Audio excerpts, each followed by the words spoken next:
Hey guys, it's Alex from European Coffee Trip, and in this video I will show you how to make coffee with one of the first coffee brewers I ever owned and used to make coffee. It's called Clever Dripper.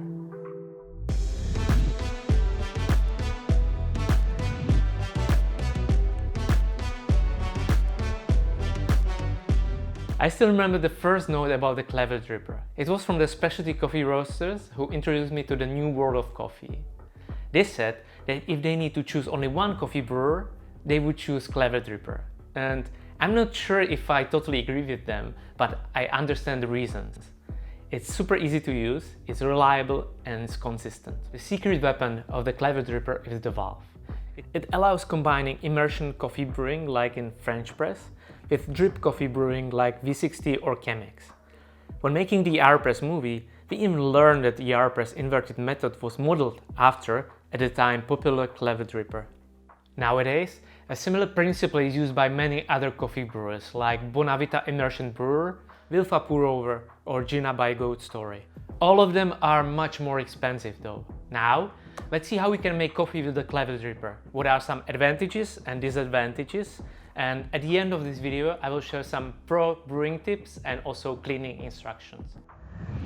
So coffee we are brewing today is very special coffee. It's coffee roasted by Keen Coffee in the Netherlands. And it's a coffee that brought one of its founders, Rob, to the World Brewers Cup Championship final. And I remember that year because everybody was really excited about cinnamon, tastes like coffee. And that's the coffee. And you know, if I look to the descriptors, it says cinnamon, sugarcane, and passion fruit. So really exciting. I will use 20 grams of coffee, 300 grams of water. I will use coarse grind size, that's about 30 clicks on the command line grinder. That is 4 minutes steep time and about 1 minute dripping. In total, it's 5 minutes. So let's get started. First, fold the paper filter and place it to the Clever Dripper.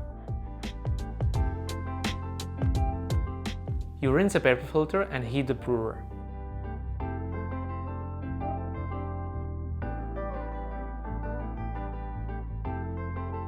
Add coffee and pour all 300 grams of water at once.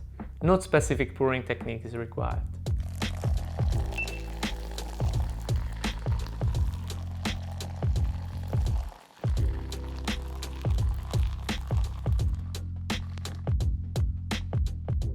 Cover the dripper with a cap and let it steep for about 2 minutes. Then give it a gentle stir with a spoon to break the crust on the top. Cover the dripper again and wait until 4 minutes.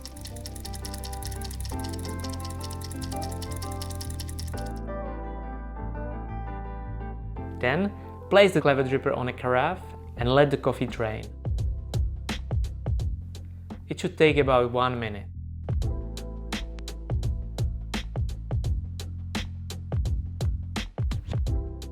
Now, your delicious coffee is ready.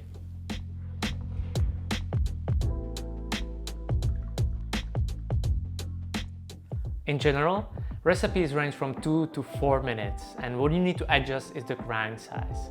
We like longer brews better because it gives us more time for cleaning the kitchen or preparing the breakfast.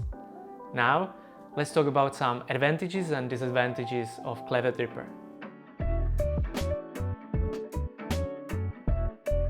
I think one of the greatest advantages of the Clever Dripper is the fact that you don't need to use any fancy kettles. Obviously, we use ours that we have in the office that has a gooseneck and it's really precise for pouring, but you don't need to use it at all. You can use a regular kettle, or you don't need to use a kettle at all. You can just use a kitchen pot, just boil the water and pour it into the Clever Dripper. And it's fine because the first stage of brewing is actually immersion brewing, and pouring doesn't affect that at all.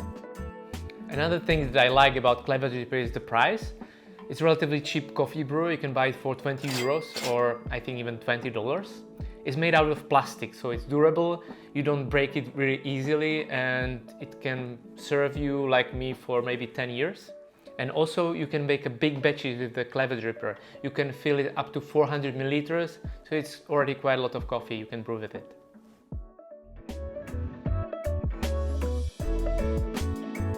I don't think there are many disadvantages of clever dripper as a coffee brewer, but the one it has is rather big one. And I think clever dripper is a rather ugly coffee brewer. And that's the reason why we don't see it on the shelves of home baristas and on the bars of specialty coffee shops. And the next thing is that the clever dripper is not super easy to clean. It's not really difficult, but there are certain specifics that I want to talk now.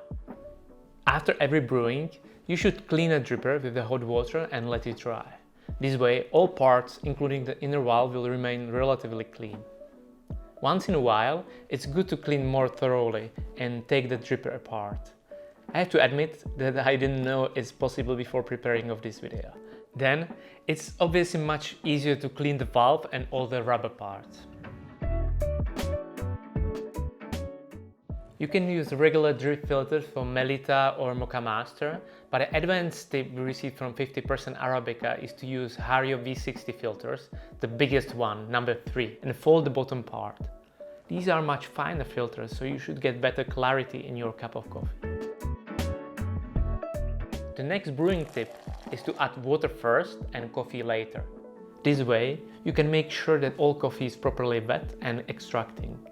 It can solve the problem with clogging or slow dripping, especially if you use a cheaper grinder that produces more coffee dust.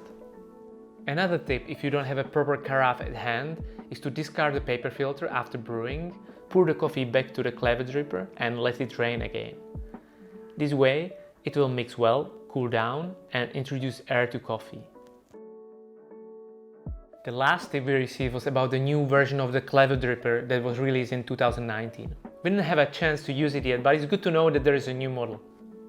Thank you guys for watching. I hope that you enjoyed this video and you learned something new about coffee brewing or about clever dripper. And if you use clever dripper yourself, let us know in the comments what's your favorite recipe or technique.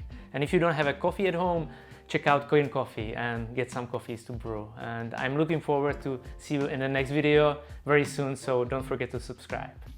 Bye bye, ciao.